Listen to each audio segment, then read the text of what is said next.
ख्यात तुही लोकी खेतान मात तयाची ऐकावी. ऐसा तो सूर्यवंशीयाच्या सुतान राजा जन्मला गा. त्रिलोकी तयाचा वृत्तांत मात तयाची ऐकावी.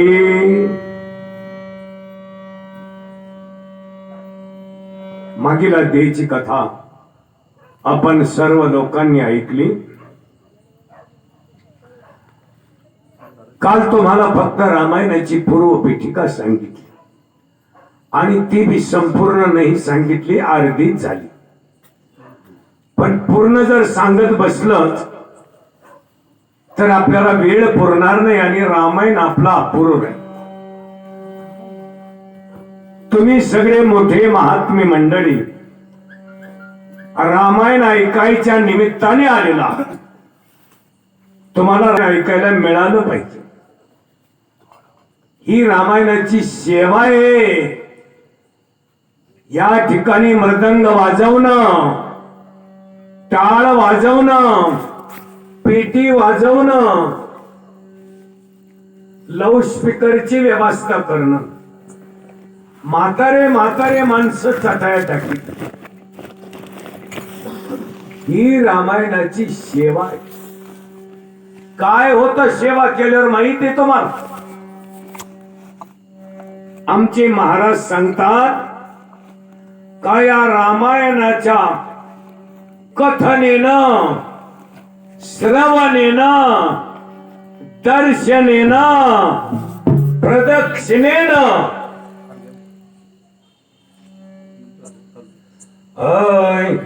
श्रीराम जय राम जय जय राम, श्रीराम जय राम जय जय राम, श्रीराम जय राम जय जय राम, श्रीराम जय राम जय जय राम.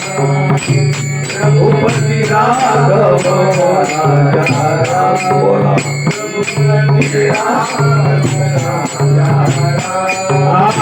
पतिता पावन सीताराम, पतिता पावन सीताराम, श्री राम जय राम जय जय राम, श्री राम जय राम जय जय राम. प्रभु रामचंद्र भगवान की जय. या रामायणाच्या कथनेने म्हणजे याची कथा केल्याने, याची कथा ऐकल्याने, याच्या कथेचा रामायणाचं लांबून दर्शन केल्याने कोणाला दर्शन करता नाही आलं तर प्रदक्षिणेनं. आता कसं हे लोक थोडे माझ्या परिचित नाही अजून, हे महिला मंडळ सगळ्या माय बहिणी आहेत, पण हे परिचय नसल्यामुळे त्या आपल्या बिचाऱ्या लांबच बसत्या. पण काही तसं काही मानायचं नाही. देवाच्या कथेला सर्वस्वाचा त्याग करायचा. कोणाकोणाचा त्याग करायचा? अगोदर 4 जणांचा त्याग करायचा बरं का. 4 जण कोणते? तर मी आणि त्यो, बाबर आमचं आणि तुमचं, या 4 गोष्टीचा त्याग. या 4 गोष्टीचा त्याग केल्याशिवाय तुम्हाला परमार्थाच्या कवच मध्ये उतरता येत नाही. आणि जो हे कोणी घेऊन उतरला, परमार्थाच्या कवच मध्ये गेला आणि तो म्हणला का मी माझ ते आणि त्याच, की तो त्या कवच मध्ये आल्याच्या नंतर तो नागावला जातो. नागावला जातो म्हणजे त्याला त्रास होतो. 2 तास कथा ऐकलेली त्याच्या जीवनात उतरत नाही. अगदी जवळ यायचं, मोकळ्या मनाने अगदी कथा भरपूर ऐकायची. काही शंका आली तर मला विचारायची. लाजायचं नाही, घाबरायचं नाही, काही नाही, काही नाही. कारण याच्या कथनेनं, श्रवणेनं, दर्शनेनं, प्रदक्षिणेनं पाप हानीशो जायते, सगळ्या पापाचं नुकसान होतं. तुमचे पापाचं वाटोळं होऊन जात.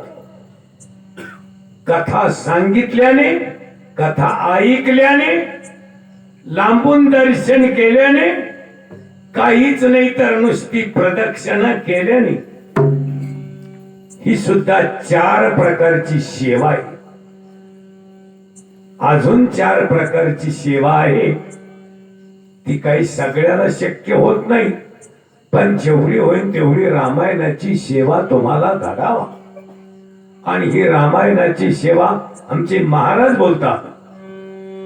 हरदक्षण झाली या सत्संगती, ऐका सत्संगतीची महती. हरदक्षण झाली या सत्संगती, मग निंदे ते वंदे होती, आणि शिवाधिक ती भेटावया. अरे देव तुम्हाला भेटायला येतात जर तुम्ही रामायणाची सेवा केली तर. सेवा 4 प्रकारची सांगितली, पण आमच्या महाराजांनी अजून एक 3 प्रकार सांगितले. नाम वाचे, श्रवणी कीर्ती, पाऊले चित्ती समान. देवाचं नाव मुखाने घ्या, देवाचं नाव कानाने ऐका, आणि देवाला हृदयामध्ये टाका. असं ज्यांनी केलं त्याच्या पोटी भगवंताने जन्म घेतला. आपल्याला काय बिघडलं? काही किडे पाहिजे का आपल्याला?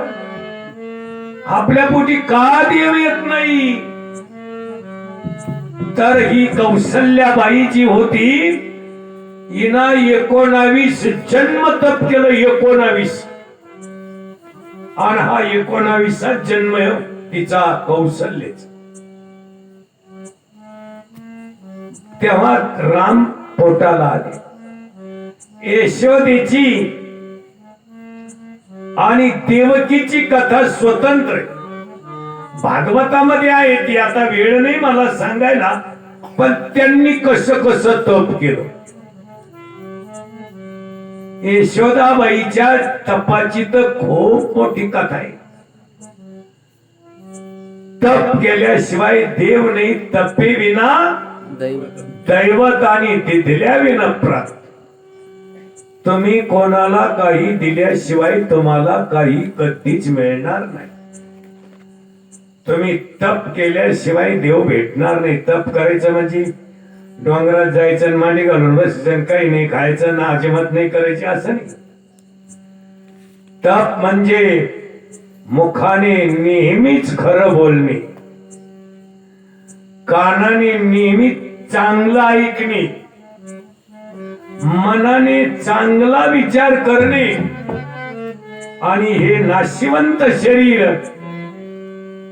हे चांगल्याच्या संगतीमध्ये ठेवणे. यांना खूप कमी पखवाद वाचिता येतोय, तरी सुद्धा मृत्यू लोकावरती श्रेष्ठ आहे. कारण त्याने एक थाप टाकली मृत्यू लोकावरती तर यमाला घाम फुटला. काय करावं याच्यासाठी काय तरतूद करावं. एकदा पेटी वाजवली, एकदा राम म्हणले, तर यमाला काटा फुटतो. हो, आणि अखंड राम जर म्हणला तर यमाचा जो मालक आहे यमराज, तो आपल्या दूताला सांगतो, नका जाऊ तया गावा, नामधारकाच्या शिवा. जे भजन करते त्यांच्या गावाला जाऊ नका. आणि 100% रामायण चालू आहे तर काय तुमच्या गावाला यम येणार नाही. येईल पण तो कथा ऐकाय नाही. आणि एवढं विशेष आहे का त्या यमाने रात्रीच ऐकलंय. ह्या बाबांनी ह्या माऊल्यांना साखर आणायला सांगितली. आता कथा ऐकल्यावर थोडा प्रसाद मिळेल. प्रसादे सर्व दुःखानां नाशी. प्रसादाने सगळे दुःख नष्ट होतात. म्हणून यम सुद्धा तिष्ठतो एका पायावर. कर्म धर्म संयोगाने सूर्यवंशी नावाचं एक कुळ होतं, तुम्हाला माहिती. सगळ्यात अगोदरचे प्रसिद्ध दोन कुळ, एक सूर्यवंशी कुळ आणि एक चंद्रवंशी कुळ. एका कुळाची कथा 8 दिवस जाते मला. चंद्रवंशाच्या कुळाची कथा सुद्धा 8 दिवस. सगळ्यात पवित्र कुळ सूर्यवंशी कुळ, का ज्याची उत्पत्ती सूर्यापासून झाली. आपण सगळे सूर्यवंशी हे. सूर्य उगवल्यावर उठताना सकाळी सूर्यवंशी. आपण लवकर उठायचं नाही. सूर्यवंशी कुळामध्ये जेवढे राजे जन्माला आले तेवढे राजे पुण्यवान राजे. त्याला पुण्य श्लोक राजे म्हणतात. त्यांची कथा ऐकून तुमचा काय फायदा आहे. तर जे पुण्यवान लोक आहेत त्यांची कथा ऐकली का तुमचं पाप जात. पावर नाम घे सज्जनाचे पुण्यवंत व्हावे आणि घेता सज्जनाची नावे. पावर तुम्ही पुण्यवंत व्हाल. त्या राजे लोकांची कथा ऐकली तर त्या राजातल्या सूर्यवंशी कुळातला सगळ्यात अगोदरचा राजा झाला. त्याचं नाव होतं इक्ष्वाकू. अवघड नाव आहे. तो इक्ष्वाकू नावाच्या राजापासून सूर्यवंशाला सुरुवात झाली. त्याच्यामध्ये 64 नंबरला कथा ध्यानात ठेवा. तुम्हाला कोणी या आकडे सांगणार नाही. 64व्या नंबरला आजा नावाचा राजा जन्माला आला. अज राजा. अजा राजाच्या बापाचं नाव रघुराजा. असे राजे जन्माला आले का त्यांनी सत्याचा स्वीकार केला. एकाने दुसऱ्याचा प्राण वाचविण्यासाठी मांडीचं मांस काढून दिलंय. एकाने न्याय देवता टिकण्यासाठी स्वतःच्या पोराला फाशी दिली. असे ते पुण्य श्लोक राजे. त्या 64व्या नंबरला आजा राजा जन्माला आला. त्या आजा राजाने आपल्या आयुष्यामध्ये पुष्कळ तप केलं आणि तप केल्यामुळे त्याच्या पोटी सुद्धा एक शूरवीर आणि धर्मशील राजा जन्माला. त्याचं नाव ठेवलं होतं दशरथ. दशरथ या राजाला याची एवढी कीर्ती वाढली पाताळात बिन स्वर्गात. कारण हा धनुर्विद्येत नंबर 1 याचा. स्वर्गात याची बरोबरी कोणी करीत नव्हतं, पाताळात आणि आपल्या मृत्यू लोकात तर कोणीच नाही. ही त्याची कीर्ती. त्या राजाला 703 बायका होत्या. नीट ऐका. पूर्वीच्या लोकांना लई बायका. ज्याला लई बायका का तो लई श्रीमंत समजायचा. ज्याला लई बैल का तो श्रीमंत पहिलीने समजित होते. आता ज्याच्या दारात लई गाड्या पंक्चर कराय ना निम्या पण तो श्रीमंत मानतात. पूर्वी ज्या राजाला लई बायका तो लई श्रीमंत. राजा दशरथाला 703 बायका, एका राजाला 1800 बायका, 1800 बायका. तुम्ही कोणी नवनाथ वाचला असेल ग्रंथ तर तुम्हाला माहिती होईल. तो गोपीचंद राजा, 1800 बायका. एका राजाला 80,000 बायका. येईल त्याची कथा. एका राजाला 16,108 बायका आणि एका राजाला 1,00,000 बायका. याचा उच्चांक सांगा. त्या 1,00,000 बायका असणार. आता त्यांचं आयुष्य तेवढंच. आपल्याला 1,000 बायका करायचे म्हणतात आपण तोवर बहुतेक मरूनच जाऊ. किती आयुष्य आपलं. त्यांना 1 कोट वर्ष आयुष्य. राजा दशरथाला 703 बायका. आणि या कामून केल्या माहितीये का? गावातल्या लोकांनी सांगायचं, महाराज तुम्हाला मुलगा नाही ना दुसरी बायको करा, तुम्हाला मुलगा नाही ना तिसरी करा. असं करता करता करता करताच 702 झाल्या. राजा म्हणला आता आजपासून बायको नाही करायची, आता बंद करून द्या. पण कधी कधी घडतं, जेवढं प्रारब्धात लिहिलेले तेवढं होतच. तुम्ही कुठल्या प्रकारचा प्रयत्न करा ते कधी चुकत नाही.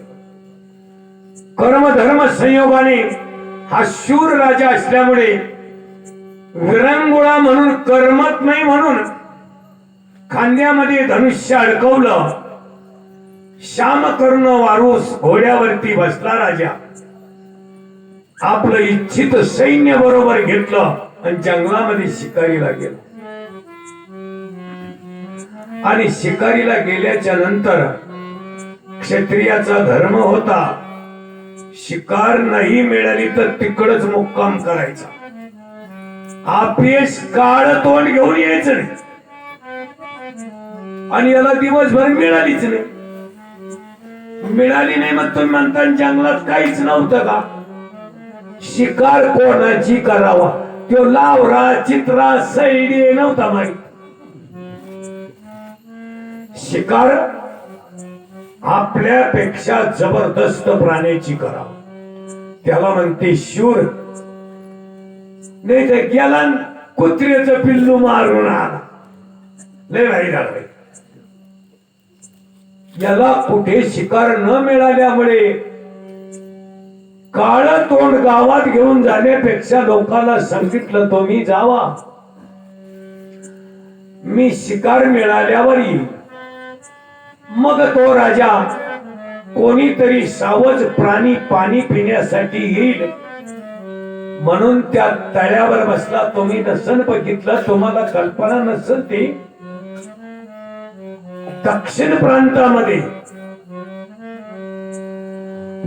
अयोध्या नावाची नगरी उत्तरेला आणि हे तळं होतं दक्षिणेला. इतक्या लांब शिकारीला येत होता. तो एका झाडावरती बसला. रात्री अंधारी रात्र होती. पण त्या मार्गाने कथा माहिती तुम्हाला पण भराभरा सांगतो, जरा स्पर्श करून जातो.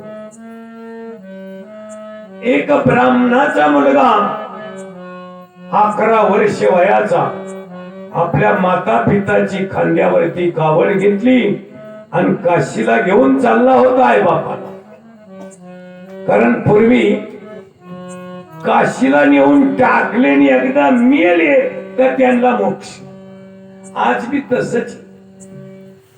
काशीला जाऊन घरी यायचं नसतं.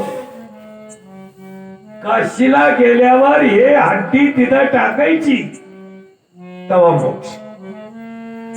काशी मोक्ष देऊन उदार परी वेचावे लागे शरीर, तिथे प्राण द्यावा. शेवटच्या आयुष्याच्या शेवटच्या क्षणामध्ये लोक काशीला जायचे. हे अंधारे आईबाप घेऊन हा काशीला चालला. पायामध्ये चप्पल नव्हती, ब्राह्मणाचा पोरगा कोमल अंगाचा,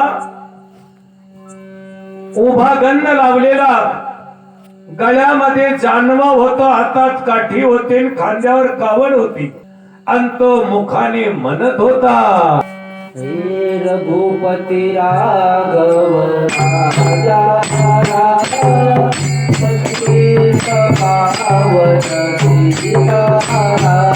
जय जय रघुपती राघव राजा राम, पतित पावन सीताराम. रघुपती राघव राजा राम, पतित पावन सीताराम. रघुपती राघव राजा राम, पतित पावन सीताराम. पतित पावन सीताराम, पतित पावन सीताराम. बोला पतित पावन सीताराम, पतित पावन सीताराम. रघुपती राघव राजा राम, पतित पावन सीताराम. रघुपती राघव राजा राम, पतित पावन सीताराम. रामचंद्र भगवान जय. उन्हाचा त्रास होऊ नये म्हणून रात्री प्रवास करायचा. जंगलामध्ये रोड नाही, रस्ता नाही, गाव नाही, कोणी विचारायला माणूस नाही. पण उन्हाळ्याचे दिवस असल्यामुळे अर्ध्या रात्रीच्या वेळेला माय बापानी पाणी मागितलं म्हणून आपली कावड झाडाच्या पारंबीला बांधली, हातामध्ये झारी घेतली,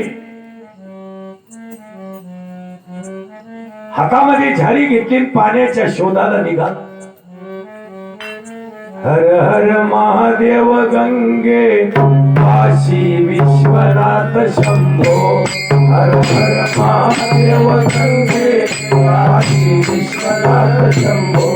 हर हर महादेव शंभो काशी विश्वनाथ शंभो. हर हर महादेव शंभो काशी विश्वनाथ शंभो. हो म्हणजे भगवंताचं नामस्मरण करीत अंधारात पाणी शोधितोय. पण कर्मधर्म संयोगाने जैशी प्रारब्धाची उभारी, ऐशीच बुद्धी उपजे शरीरी.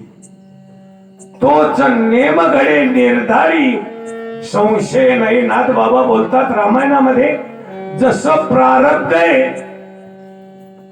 असाच मनुष्य वागत असतो, तसाच नियम आपोआप घडून येतो.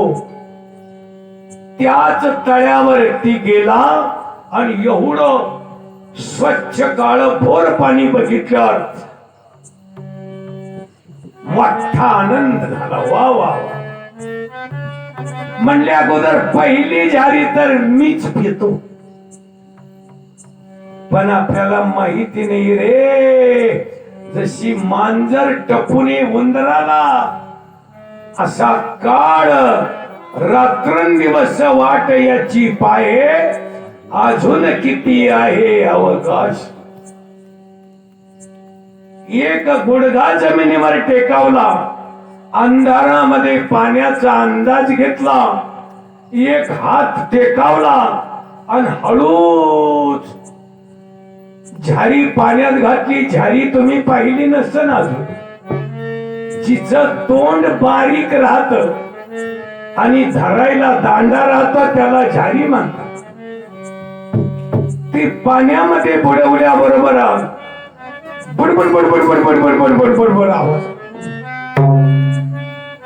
राजा धनुष्याला बाण लावून तयारीत, बुडबुड शब्दाच्या वेदी बाण सुटला. कडकड कडकड कडकड कडकड कड आवाज झाला. धारकान बाण लागला श्रावणाच्या छातीला, आणि बाण लागल्या बरोबर अग आई ग मेलो. कोण या अंधारामध्ये त्याला सावरायला? धाडकन पडल्याबरोबर राजाने विचार केला, राम राम राम राम राम राम राम. अरे मी मनुष्य मारला की काय? बरोबर बरोबर बरोबर खाली उतर. पळत आला आणि श्रावणाचं डोकं आपल्या मांडी आणि विचारलं, बाळ तू कसा माझ्या बाणाची शिकार झालास रे? कुठून आला? कोणाचा कोण तू? लागलं शर आला तो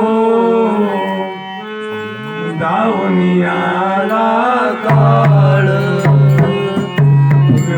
वळला श्रावण बाळ. आई गे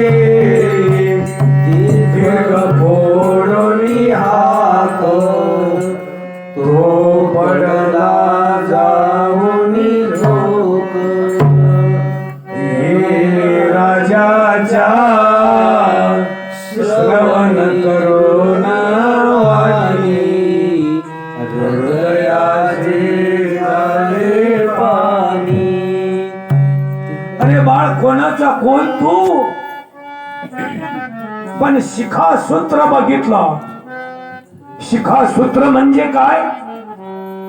शिखा म्हणजे त्याच्या डोक्याची शेंडी आणि सूत्र म्हणजे जानव. बघितल्यावर अरे रे रे रे ब्राह्मणाचं लेकरं. राजाला फार मोठं दुःख झालं आणि राजाच्या डोळ्यातून पाणी श्रावणाच्या अंगावर पडू लागलं. पण त्याला म्हणतात धीर, त्याला म्हणतात शूर. बाण काढायला लागला. श्रावणाने सांगितलं, राजा बाण काढून. बाण काढला तरी मी मारणार आणि नाही काढला तरी मारणार.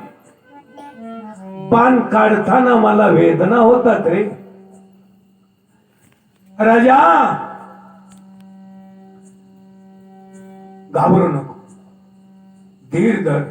तो म्हणतो, राजा मी मेलो तर मरू दे, पण माझ्या अंधाळ्या मायबापांची कावड घेऊन काशीला चाललो रे. त्यांना पाण्याची आवश्यकता आहे. त्यांना अगोदर पाणी नेऊन दे आणि पाणी पिऊ पर्यंत बोलू नको. जा बघतील ते वाट पाखरावानी त्याने ऊन आणि पाणी. राजा त्यांना कोणी नाही रे माझ्याशी आणि सारखी वाट पाहत असते. पाणी पिवेपर्यंत माझ्या मृत्यूची बातमी सांगू नको. जा. आपल्या मानाचा कळस पडला. राम राम शाहो फोडोनी आत्मा राम गेला. राजा म्हणला, काय अगोदर मला मुलगा नाही हो, त्यात मी ब्राह्मणाची हत्या केली. आता काय करू या पापाला? जारी भरली न जड पावलाने चालू लागला. तो अंधाळ्याच्या जवळ गेला. पावलाचा आवाज ऐकल्यावर आई बापांनी विचारलं, बाळ आलास? मिळालं पाणी? हा पुढे गेला. नुसता म्हणला हो. ते म्हणले हो. पाणी मागितल्याबद्दल त्रासला झाला का? अरे पाणी मिळालं का? हो. आंधळे मोठे करारी होते. जोपर्यंत तू आमच्या संग बोलत नाही तोपर्यंत तुझं पाणीच नको. नाविलाजाने राजाला बोलावा. भूदेव मायबाप, मी अयोध्या नगरीचा दशरथ राजा, माझ्या हातून चुकून तुमचा बाळ मारला गेला. एवढा जबरदस्त शब्द त्यांच्या हृदयाला लागला तर त्यांनी जमिनीवर अंग टाकलं. काही काही माणसाचे काळज फार कठीण असतं. सांगितलं राजा, तुझं पाणी तर नकोच, पण तुझा शब्द आमच्या कानावर नको. कोणत्या जन्माचं वैर फेडलंच रे तू हे? अरे आम्हाला या पृथ्वीच्या पाठीवर कोणी नाही तिने ताळा, आणि आमच्या अंधाळ्याची काठी हिसकावून तुला काय मिळालं? राजा भांग बसला. हो काय तो म्हणायला लागला, मला क्षमा करा, माफी करा. जरी तुमचा श्रावण गेला असला तरी मला तुमचा श्रावण समजा आणि माझं अयोध्येचं राज्य आता तुमच्या नावावर लिहून देतो. आपण म्हणला असं बरेच मी याला तर मी याला पोरग, पण चला बरेच लोक नाहीत का टिंब टिंब केल्यावर गप्प बसत येत. हा असे तर नाही येत. खुनी काय खुनी केशी कशांचे राहतात. पण अंधाळ्याने सांगितलं, आग लागो तुझ्या राज्यात. ज्या मार्गाने आमचा बाळ गेला आम्ही बी त्याच पण ऐक, आमची शापवाणी आई, ज्याच्या जवळ तप आहे त्याचाच शाप लागतो. नाही तर आपल्यासारखा रोजनी लावून शेदेत बसला त्याच काहीच होत नाही. कारण आपल्याला धोरण कमी आहे ना. वाकडा शब्द कधी वापरू नये, वापरला का तो कामाला चालला पाहिजे. ब्राह्मणाने सांगितलं, आमच्या मुलाच्या दुःखाने आम्ही मरतो, तू पण तुझ्या मुलाच्या दुःखानेच मरशील. तिला प्राण. 3 ब्राह्मण मेले. लाकडं गोळा केले, त्यांचा अंत्यविधी राजाने केला. धनुष्यबाण खांद्यामध्ये अडकवलं. राजा जड पावलाने घराकडे चालला. आपल्या नगरीमध्ये गेला. असाच गुरु महाराजांच्या महालात गेला. दशरथ महाराज पाया पडला. गुरु महाराज फार वाईट, 3 ब्राह्मणांची हत्या केली मी. गुरु महाराज म्हणले, तू तो मोठा दयाळू राजा आहे. अरे मुंगी मारित नाही, 3 ब्राह्मण कसे मारले? चुकून मेले, चुकून. आणि त्यांनी मला शाप दिला. ब्राह्मणाचा शाप खरा होणार. काय शाप? ते म्हणले, आमच्या मुलाच्या दुःखाने आम्ही मरतो, तू बी तुझ्या मुलाच्या दुःखानेच मरशील. वशिष्ठ महाराज बोलले, राजा तो शाप नाही, ते वरदान आहे. त्यांच्या शापामुळे आता तुला मुलगा होणार. बापरे, होणार का? म्हणले कर्म धर्म संयोगाने कितीक समजावून सांगितलं गुरु महाराजीने. पण अंतकरणाला जे दुःख झालेलं आहे, जो अपराध झालेला आहे, तो सारखा टोचितो आतून. राजाला गोड लागत नव्हता. राजाला सांगितलं, समाधान प्राप्त होण्यासाठी एक यज्ञ करा, यज्ञ. आणि आपला हा यज्ञेवर का काल चालू झालेला. तुम्ही एवढे महिला पुरुष आमचे टाळकरी मंडळी या यज्ञामध्ये सामील आहे. हा यज्ञ केल्यामुळे तुमचा 5-50 हजाराचा फायदा होणार असं काही, तुमचं बिगर पाण्याचं पीक येईना असं काही, तुमचं बिगर जेवता पोट भरणं असं काही. मग यज्ञ का? यज्ञ करायचा फक्त समाधानासाठी, आणि समाधानासारखं सुख जगात नाही. किती कमवा, समाधान नाही, सुख नाही. राजाला सांगितलं तू यज्ञ कर. राजा आपल्या घरामध्ये बसला आणि यज्ञाची तयारी करायला सांगितली. आसन लावलं आणि राजा आपल्या अंतकरणामध्ये देवाचं भजन चालू केलं. राजाने आय श्रीराम जय राम जय जय राम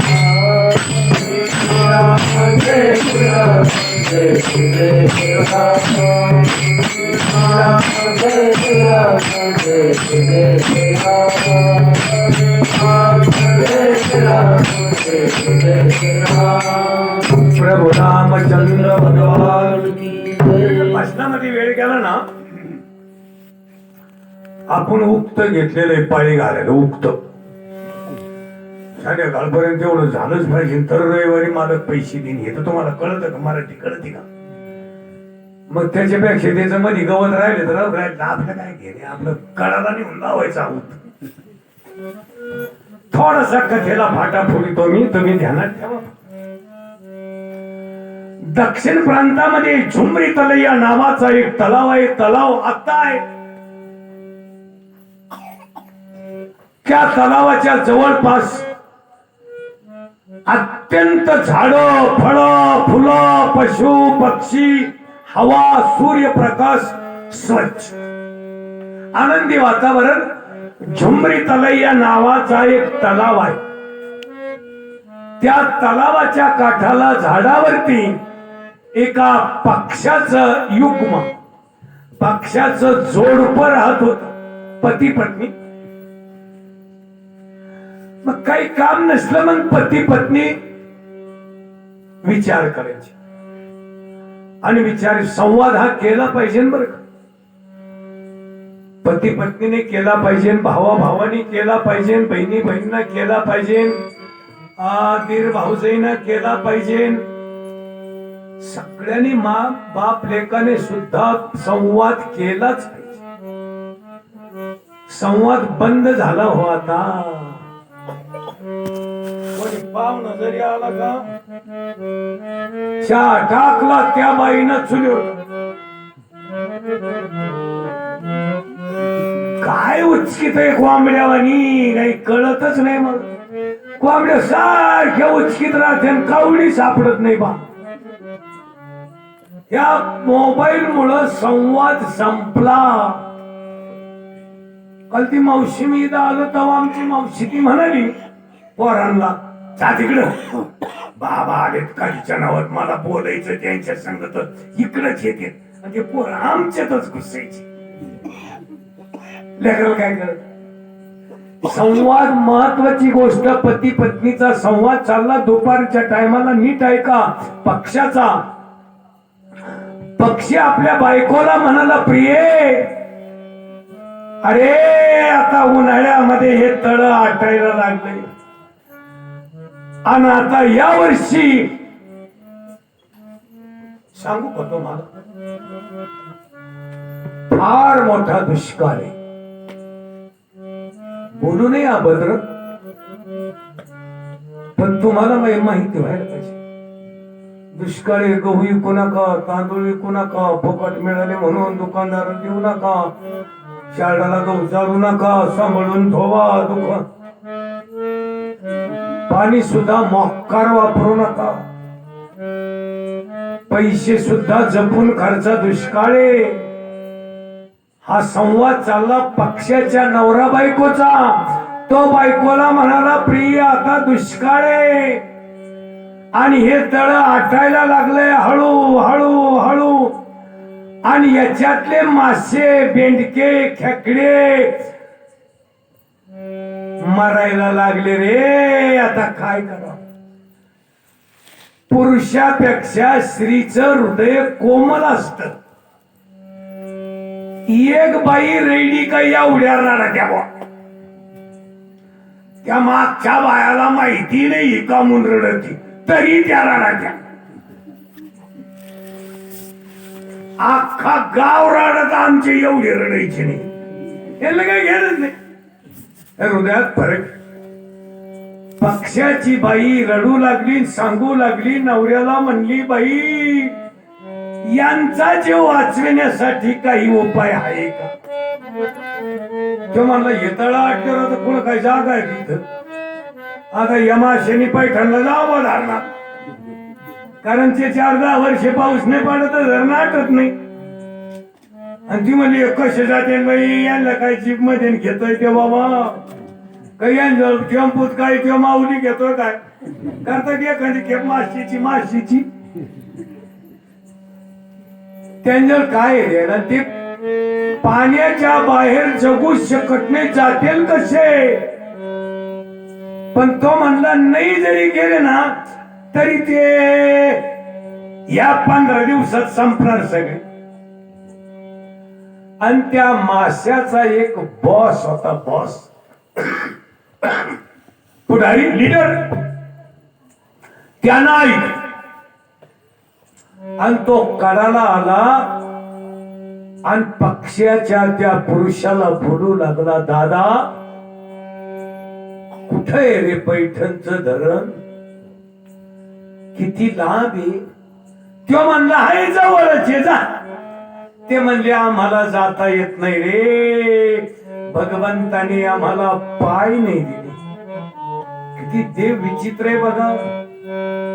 अरे आपल्याला सगळ्याच गोष्टी दिल्या, बऱ्याचशा प्राण्याला पाय नाही, कोणाला डोळे नाही, कोणाला कान नाही, हात तर कोणालाच नाही, फक्त आपल्याला.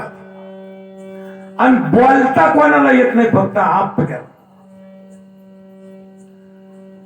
2 गोष्टी ज्यादा येतात आपल्याला, म्हणून तर आपण शहाणपणा जास्त करतोय. पण नाही करायला पाहिजे. 2 गोष्टी का दिल्या ऐका. हस्तस्य भूषणम दानम, सत्यम कंठस्य भूषणम, श्रोत्रस्य भूषणम शास्त्रम, भूषणैहि किं प्रयोजनम. हाताचं भूषण आहे दान करणं, पखवाद वाजवणं, टाळी वाजवणं, बाबर.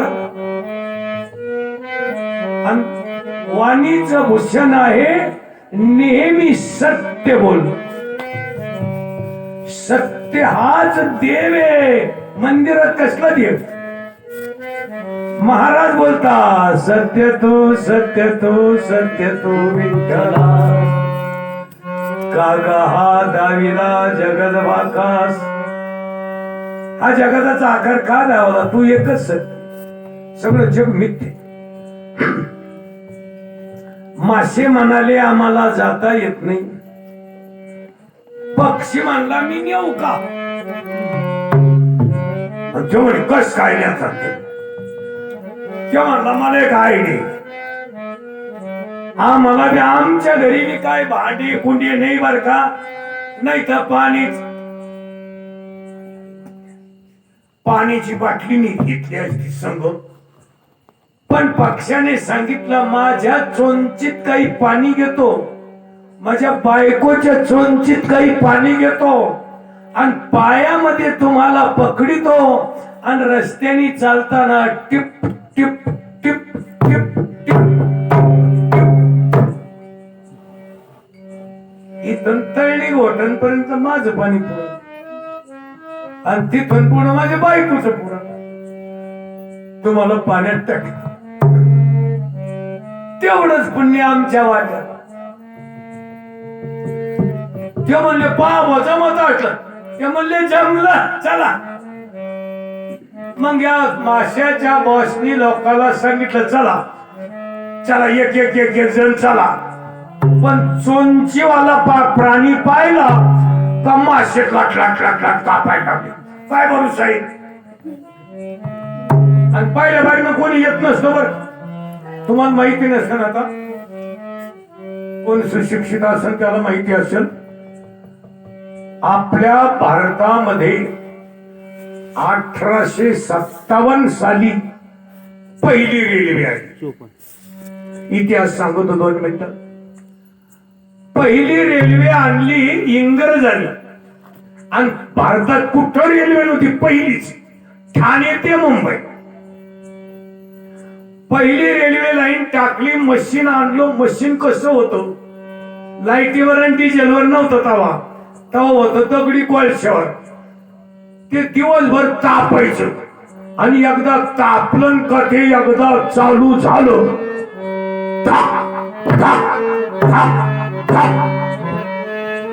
20-20 मैल ऐकू जात. काही माणसं कोळशे टाकायला, काही त्याला ते इंग्रजांनी ते मशीन आणलं, त्याला 2 डबे जोडले बा, आणि सगळ्या लोकांना सांगितलं रेल्वे चालू केली, चला मुंबईवरून कोणाला जायचं चला. ते म्हातारे माणसं येईन तर आडणी बुद्धी हे म्हणायचं नको रे भाऊ, ते इंग्रजांना काय काय आणलंय आणि माणसं उडीत आहे. आणि त्या रेल्वेच्या मशीनचे पुढचे जे आख आहेत का, आख म्हणते त्याला, ते कोणी आस आस असं राहून खाटाक खाटाक. हे लोक म्हणजे तवा हाका मारताय. आता ते काय हाका मारायचं, हे लोक लांब पडायचे, आणि कोणीच बसायला पहिले रेल्वे. पण इंग्रजाला माहिती होता का हिंदुस्थानच्या लोकांची नाडी काय.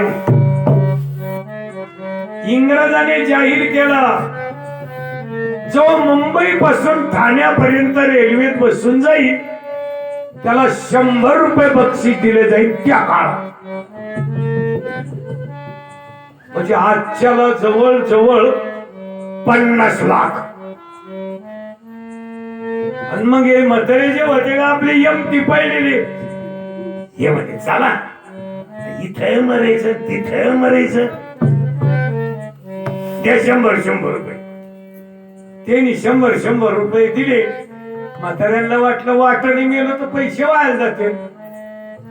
म्हातारी जवळ ठेवली, बसले म्हातारे लोक त्याच्यात बसले, सगळे बसले त्या डब्यामध्ये. रेल्वे चालू झाली. एक म्हणला गाडी चिलम, त्याला गाडी चिलम, छापी भिजली, मारली, झटके चालले त्यांचे. आणि एक पाला अधिकारी उतरा. ते म्हणला का म्हणा आम्हाला ठाण्याला जायचंय. ते म्हणे ठाणा आलाय. हो कवा चालू झाली. ते म्हणे मग अशी रेल्वे. मग हे म्हणायला लागले लय चांगली राव. मग त्याला ते मशीन वळून आणलं, त्याला इकडं तोंड करून मुंबईला काढली. हे म्हणले उतरा. ते म्हणले आम्हाला मुंबईला यायचंय. मुंबईला नाही बर, मुंबईला यायचंय. ते म्हणले इकून जाता 200 रुपये तिकीट. अरे आमचे ते 100 घरी ठेवले आणि आता कोणून द्या. अरे आम्हाला घ्यातील कस तरी करून आणले. सुरुवातीला बसत नव्हते, आणि आज रेल्वे स्टेशनला गर्दी किती. अरे माश्याच्या सरपंचाने सांगितलं चला, ते दोघांनी ह्याला आले, कोणीच येईना. मरके सरके म्हातारे यारपाट घातले त्यांच्या घरी. म्हणले न्याय आला. त्या पक्षाने ते मासा उचलला आणि चोंचीतलं पाणी टिप टिप टिप टिप टिप. चोंचीत किती लिटर बसत. आणि ते शावगाव ह्याही तर स्टँड पेट्रोल पंप बहुतच संपलं. याच तिथून पुढे बायकोचं लावलं टिप टिप, स्टँड पोहोच गेलं. स्टँड पोहोच गेले ते फडफड फडफड फडफड फडफड फडफड फड पटकन पडलं त्याच्या पायातून आणि ते मासा मेला. प्रेत पडलं माश्याच. पक्षी इकडून बसला आणि त्याची बायको इकडून बसली. बाई म्हणली, बाई नसते आणले तर बरं झालं असतं, फुकाट मेले ग. किंवा म्हणला बाईच का हे मारणारच आहे तिथे. मग बायकोला हळूच म्हणला, कडे मी येते तर मग खाऊ काय मी होतो बाई. अहो लोकांचं मांस खाणं पाप आहे. वैरी निर्माण होतो पुढच्या जन्माला. तशी जे प्रवचनकारी झाली हे लोक काय काय खाते दादा पेपर वाचिती का. बायकोने चांगलं सांगितलं पण नवरा ऐकत नसतो. याने ते माशाच एक मासा सगट गिळून टाकला आणि बायकोला म्हणला, चाल दुसरी आणू. ती म्हणली, जगत नाही कशाला आणता. आणि तो म्हणला, तसे तर मारणारच आहेत ना, मग निदान पोटात तर जाऊ दे. आणलं बायकोला वडीत त्याने आणि माशांना म्हणलं चला. ते म्हणले, पाहिला नेलेला कुठे. ते म्हणे, तो सोयीला लागला, तो तुम्हाला कधी भेटणार नाही आला, त्याचं कल्याण झालंय. मग या म्हणले, आमचं बी तसंच कर रे भाऊ. तो म्हणला, मी कशाला भेदभाव करू. आणलं यायला माहितीये हे नित्य शाव पोहत टिकत नाही, दवाखाने पोहत टिकाव ना. यांनी उचलायचं, पलीकड न्यायचं, खडकावर टाकायचं, त्या माशाचे डोळे फोडायचे आणि त्याला खायचं. बायकोला म्हणलं, तू खाऊन पाहा जाय ना. ते म्हणे, नाही बा, माझ्या बापाच्या घरी हाड वाटलं नाही. हाड वाटलं नाही, हाड काही सिमेंट देत का, हाड काय येते. ते म्हणला, काय त्याला काय होत. असं तसं ती 2-4 दिवस नाही म्हणली आणि तिला वाटलं येईल गट गिळते बाई, कस काय लागत खाऊन पाहू लागली ना खायला ती बी. मग काय करे, दोघा जणांनी एका महिन्यात सगळे मासे वळणाच्या पलीकडे नेले. डोळे फोड, कथा ध्यानात ठेवा, गंमत नाही.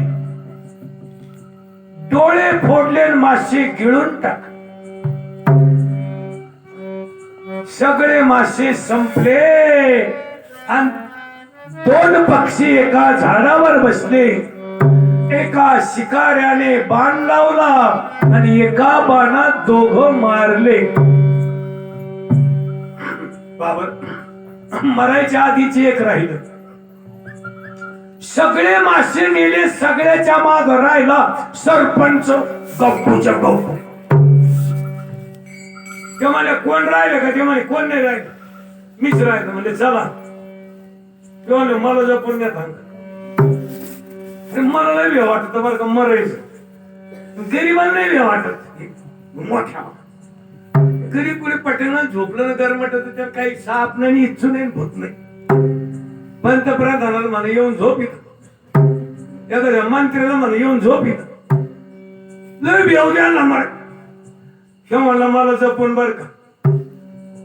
यानं बायको तोंडाकडे पाहिलं. बायको म्हणली, त्याला म्हणली, भाऊ खरं सांगू का तुला, बाई माणसाचं अंतकरण जरा बरं राहत म्हणून आता बचत गट त्यासाठीच काढली. हे लोक कर्ज बुडी देत ना, या इमानदारी नाहीत म्हणून सरकारने त्यांना हाताशी धरल्या. बाई म्हणली त्या माशाच्या पुढाऱ्याला, तू जसं आमचं लेकरू, तुझ्यावर जर आम्ही काही जर खोट्यापणा केला तर आमच्या लेकरावर केलं जात. आणि आई आणि बाप म्हणल्यानंतर संशय मिटला. आणि हा बॉस माशाचा त्या दोन्ही पाखरांनी उचलला आणि तळ्याच्या पलीकडे नेल्यावर त्यांच्या हातातून पडला. फड फड फड फड फड फड फड फड फड.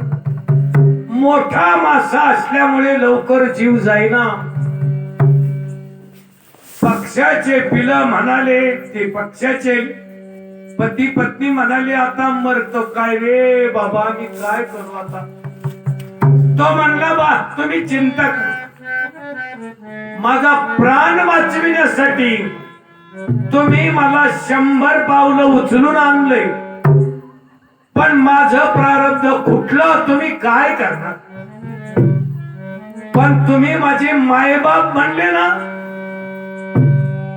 खरंच पक्षाला सांगितलं पुढच्या जन्मी तुमच्याच पोटी जन्म घे आणि 100 पावलाची फेड करण्यासाठी मी पुन्हा प्रयत्न करीन असं म्हटलं. त्या माशाच्या बॉसनी प्राण सोडले.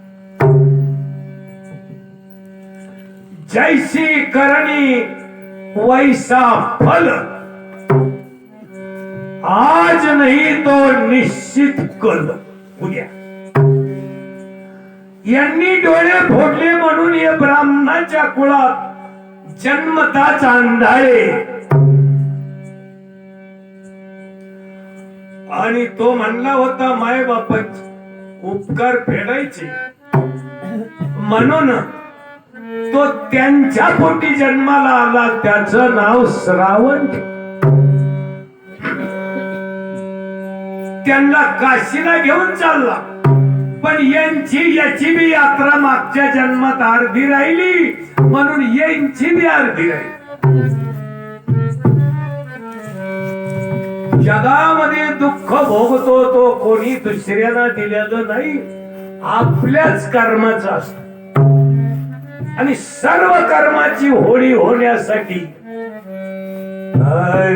राम राम राम सीता राम राम राम राम सीता राम राम राम राम राम सीता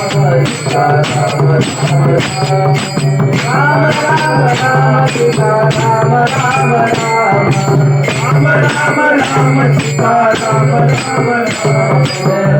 राम राम राम सीता राम राम राम राम राम सीता राम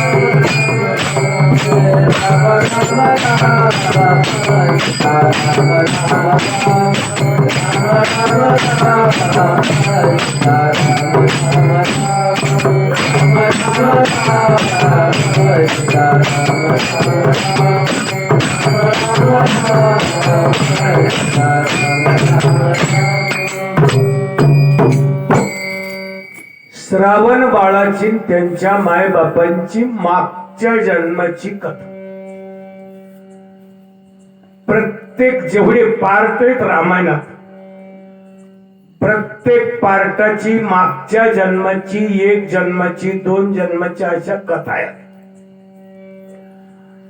त्या कथा ऐकल्याच्या नंतर आपल्या ध्यानात येतं का ह्यो आंधळा का, पांगळा का, वेडा का. तुका म्हणे का हो वेडे, तो पूर्वजन्मीचे पोवाडे.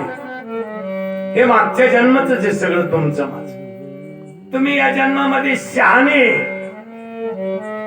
तुम्हाला आरोग्य मिळालं, पोटापुरती संपत्ती मिळाली, संतती मिळाली, शक्ती मिळाली, युक्ती मिळाली, भक्ती बी मिळाली. हे महत्वाचं कारण तुम्ही मागच्या जन्मातले सगळे चांगले माणसं. हे कोणाला फुकट जगामध्ये काही मिळत. कर्म धर्म संयोगाने राजाने स्वतःच्या समाधानासाठी एक यज्ञ करायचा ठरवला. अयोध्या नगरीमध्ये राजा बोले धन आले ताबडतोब सगळा गाव साफ केला गेला. सगळ्या गावामध्ये सडे रांगोळ्या गुढिया तोरणं